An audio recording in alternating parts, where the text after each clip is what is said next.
की बात कर रहे हैं कि जाति जनगणना की बात कर रहे हैं? नहीं, बिल्कुल नहीं। अभिशाप क्यों है?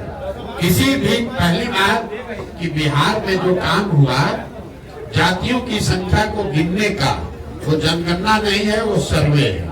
जनगणना कराने का अधिकार राज्य सरकारों को नहीं है, जनगणना केंद्र का मामला है।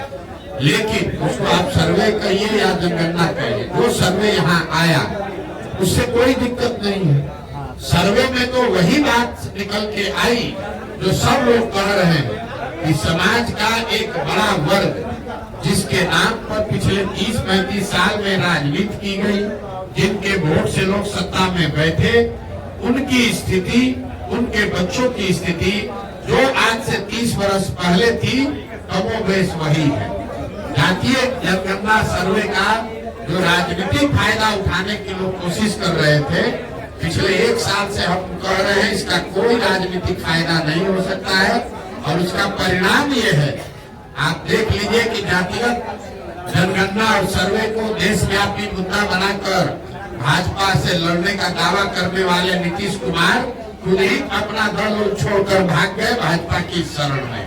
अगर जातिगत सर्वे का कोई चुनावी असर होता तो नीतीश कुमार छोड़कर भागते नहीं। तो ये सीधा दिखाता है कोई भी सर्वे, कोई भी जनगणना अगर आप करते हैं, समाज के विभिन्न भागों के वर्गों की स्थिति के बारे में अगर सरकार को उसके बारे में बेहतर जानकारी होती है तो उसमें कोई नुकसान नहीं है। लेकिन सिर्फ जानकारी हो जाने मात्र से लोगों की स्थिति नहीं सुधरेगी। ये जनगणना का विषय नहीं है।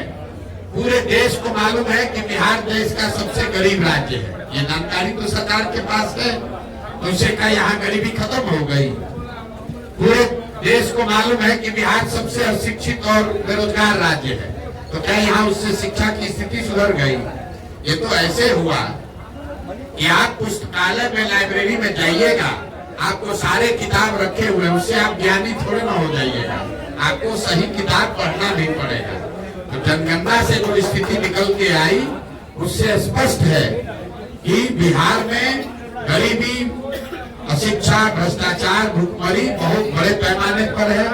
और जिन वर्गों के नाम पर लालू जी, नीतीश जी ने पिछले 30 वर्ष में राज किया, उन वर्गों के लोगों को इसका कोई लाभ नहीं मिला है।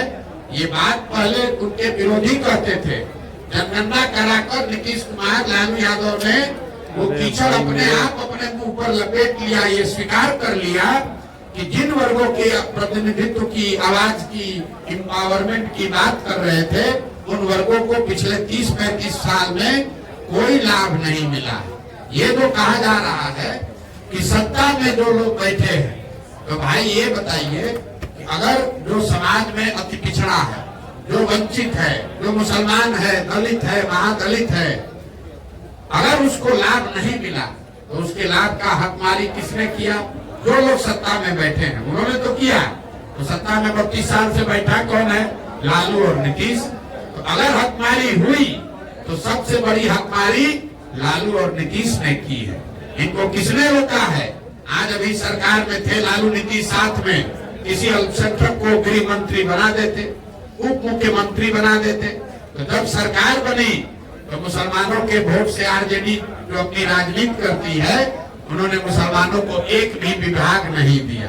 अभी राज्यसभा में अपना भेजे हैं एमपी, राज्यसभा में किसी मुसलमान को नहीं भेजा।